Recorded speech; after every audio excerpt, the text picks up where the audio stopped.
Hello, I'm Mrs. Lees, and in this lesson we're going to be looking at dramatic irony and the historical context of An Inspector Calls by JB Priestley. Firstly, I want us to think about what dramatic irony actually is. Now, dramatic irony is a literary technique, and it's when the audience or reader knows something that the characters they're watching or reading about do not know themselves. So, this could be used in many ways, such as creating comedic effect, because we know a character is about to make a fool of themselves, so we know it's funny, we anticipate that humor, or creating tension because we know a character is putting themselves in danger. The example I've put here is Jaws, that famous film poster where there's a shark from beneath that we know is there, but the swimmer above doesn't. In An Inspector Calls, dramatic irony is used in Act 1 to discredit the views of Arthur Burling, as we know that his enthusiastic predictions about a positive future actually take a disastrous turn in real life. What we need to consider in terms of historical context is when An Inspector Calls was written and when it was set. Now, these are two different dates. An Inspector Calls was written in 1945 and it was first performed in the same year in Leningrad in the USSR, then for the first time in 1946 in England. However, it was set in 1912, and JB Priestley chose this date very carefully. So he's writing in 1945 in the present there, but he's set it back in 1912. Can you think of any major world events that happened between 1912 and 1945? We'll return to this question later in the lesson. If you want to pause and write any down, then you can, or if you want to have a little think about it for yourself. But anything that particularly an audience in 1945 would have known very clearly had happened in the last couple of decades. This is the speech we're going to specifically focus on today, and it's Arthur Burling's speech from Act 1. At this point, he is enthusiastically congratulating the newly engaged couple, and he's happily, proudly, boastfully speaking about what a wonderful time it is in business, in politics, and dismissing any fears about the future. I'm going to read through the speech, and I'm going to read the interruptions that happen along the way as well, and then we'll analyze it. So Arthur Burling starts. I'm delighted about this engagement, and I hope it won't be too long before you're married. And I want to say this. There's a good deal of silly talk about these days, but, and I speak as a hard-headed businessman who has to take risks and know what he's about, I say you can ignore all this silly pessimistic talk. When you marry, you'll be marrying at a very good time. Yes, a very good time, and soon it'll be an even better time.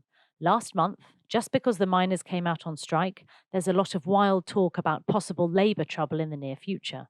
Don't worry, we've passed the worst of it. We employers at last are coming together to see that our interests and the interests of capital are properly protected, and we're in for a time of steadily increasing prosperity. Gerald says, I believe you're right, sir. Eric says, what about war? Burling goes on to say, glad you mentioned it, Eric. I'm coming to that. Just because the Kaiser makes a speech or two, or a few German officers have too much to drink and begin talking nonsense, you'll hear some people say that war's inevitable. And to that I say, fiddlesticks. The Germans don't want war. Nobody wants war except some half-civilized folks in the Balkans. And why? There's too much at stake these days. Everything to lose and nothing to gain by war. Eric again. Yes, I know, but still. Burling. Just let me finish, Eric. You've a lot to learn yet, and I'm talking as a hard-headed, practical man of business. And I say there isn't a chance of war. The world's developing so fast that it'll make war impossible. Look at the progress we're making. In a year or two, we'll have aeroplanes that will be able to go anywhere. And look at the way the automobile's making headway, bigger and faster all the time. And then ships. Why, a friend of mine went over this new liner last week, the Titanic. She sails next week. 46,800 tons, New York in 5 days, and every luxury and unsinkable. Absolutely unsinkable. That's what you've got to keep your eye on. Facts like that, progress like that, and not a few German officers talking nonsense and a few scaremongers here making fuss about nothing. Now, you three young people, just listen to this and remember what I'm telling you now. In 20 or 30 years' time, let's say in 1940, you may be giving a little party like this. Your son or daughter might be getting engaged. And may I tell you, by that time, you'll be living in a world that'll have forgotten all these capital versus labour agitations and all these silly little war scares. There'll be peace and prosperity and rapid progress everywhere, except, of course, in Russia, which will always be behindhand naturally. And his wife, Mrs. Burling, interrupts and says, "Arthur!" Burling says, "Yes, my dear, I know, I'm talking too much, but you youngsters just remember what I said. We can't let these Bernard Shaws and H.G. Welleses do all the talking. We hard-headed, practical businessmen must say something sometime. And we don't guess, we've had experience, and we know." Now, there's a lot of very strong statements Arthur Burling makes in this speech. And that's what we're going to have a look at, because there's a lot of things, some that I'm sure you will have already picked up on, that we already know he's wrong about. So what I've done here is in red, I've highlighted the points at which we know for certain that Arthur Burling is wrong here. There's reference to steadily increasing prosperity, employers being protected, no possibility of war on the horizon. He mentions that more than once. The Titanic being unsinkable, Russia always being behindhand, and also at the end rounds it off with, "And we don't guess, we've had experience and we know," making it very clear that he sees himself as absolutely right. There's no question of it because he's the one with experience. So he believes himself to be fully correct in this. Before we go into the ways that he is wrong, I just want to point out that Eric is the one who interrupts him. Now, Eric here interrupts and questions Arthur repeatedly about war, and he says, "Yes, I know, but still," he's still not convinced by what Arthur Burling says. And as his son, Eric is representing the voice of the much more socially aware, youthful generation who do have valid worries about the future, and it's their future as well, you know. They are the ones who will be living through it. Arthur, however, isn't wise enough to heed his warnings and dismisses them as ill-informed. And it's not to say that the youth are absolutely in the right. It's not that at all, actually. JB Priestley's message is that even though there are some people making more of an effort to look after society as a whole, it's still not good enough, and everybody does need to try harder. But it certainly is the case that the younger people certainly treat the poor and needy better than the older people in this play. So, back to the major events we know of that happened between 1912 and 1945. What happened that we know proves Arthur wrong? First of all, overconfidence from bankers and people giving loans in a supposed time of prosperity that Arthur Burling talks about caused the Wall Street crash in 1929. This was an economic crisis where stocks and shares fell dramatically in the space of one day. Loads of companies went completely bankrupt, people went bankrupt, and it led to a serious economic depression in America, and also there were ripples across the rest of the Western world. It heavily impacted the West, in particular impacted Germany between the First and Second World War, and was a major catalyst for the Second World War to come about. Secondly, union-led strikes were numerous over the ensuing decades, with a minimum wage being established and fairer working conditions being demanded and gradually achieved by workers and union leaders. When he's talking about the rights of the employer being protected, actually quite the opposite happens. And unions, which are the companies who help employees, take their bosses or the companies that employ them to task if there's something they're not happy with, whether that be wages, working conditions, or similar. Unions became very powerful in this time, and there were lots and lots of strikes. There were miners' strikes, there were transport strikes to demand fairer pay and fairer working conditions. Now, this one is pretty major, obviously. Both World War I and World War II happened between 1912 and 1945. He is absolutely certain there will be no such thing as war in this period in the near future, but actually he couldn't be more wrong. In total, in World War I and World War II, roughly 95 million people die. So he's standing there and saying, without a doubt, there will be no war, when in reality, we know that not only is there war, there is a devastating cost of human life from it. Also, the Titanic, very famously, sinks on its first voyage to America, with roughly 1,500 passengers losing their lives along the way. And that you see that kind of arrogance from the shipbuilders and the designers. We famously know that they didn't have enough lifeboats on board because they didn't think it looked pretty. It ruined the look of the ship to have them along the side, and they decided it was unsinkable, so they wouldn't need them. That sort of attitude of, careering towards a crisis without being able to consider that it would be better to take precautions is what's being warned against here.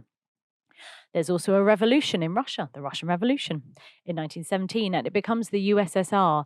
It's governed by a communist leadership, and it rapidly becomes a military superpower, which is relied upon by Britain and the USA in World War II. So not only is Russia not behindhand, Russia becomes something that Britain and the USA are struggling to keep up with. And then there goes on to be the Cold War between the USA and Russia, where for decades they're grappling with each other over who can, get to the moon first, for example, or create the biggest nuclear weapons.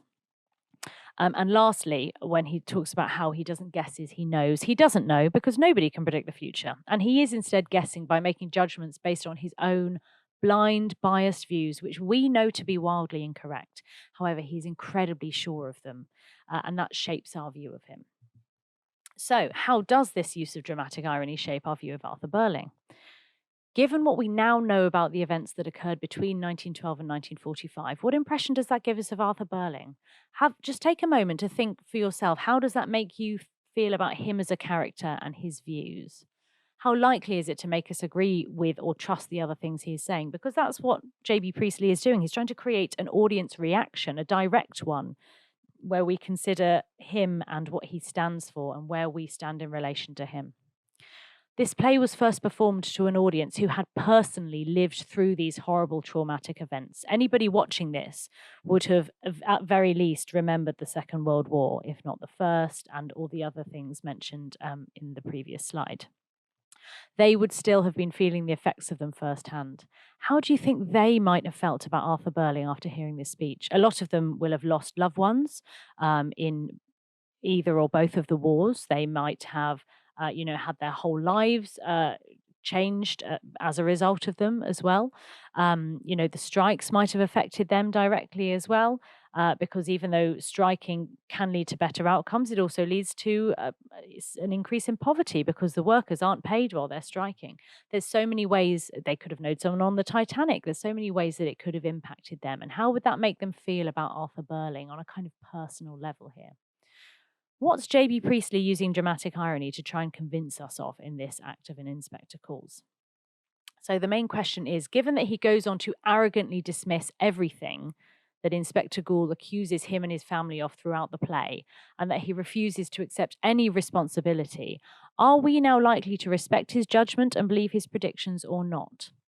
Now, hopefully, you would agree that we are not likely to respect his judgment or believe his predictions. And generally speaking, we see from his very arrogant speech that actually all the things he thinks he's right about, he's not right about. And therefore, we are less likely to think he's right about the issues in the play as well. When he says that people should look out for themselves and the poor bring it upon themselves, those kinds of things. And the point is that JB Priestley is really trying to turn us as an audience against him and make us disbelieve him and distrust him, and he is meant to represent as a concept, those rich, wealthy business owners. He's not necessarily upper class by birth, but financially speaking, he is.